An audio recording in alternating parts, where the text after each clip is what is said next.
ज्याचे भाग्य चांगलं असेल त्याला आमच्या नामाचा छंद लागेल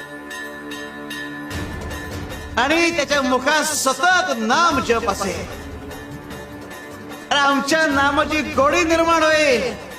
ध्यानी मनी स्वप्नी ही नाम संजीवनी वदनी असेल. त्याला निरंतर सुखाची प्राप्ती होईल.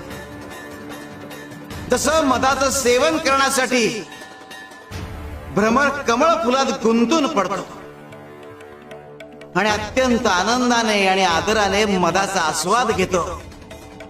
आमच्या भक्ताचे मन आमच्या नामाचे ध्यान लागून उच्च पातळीवर स्थिर होते. मन नामात एकाग्र होईल. त्याची चंचलता नाहीशी होईल आणि त्याचे उन्मन होईल.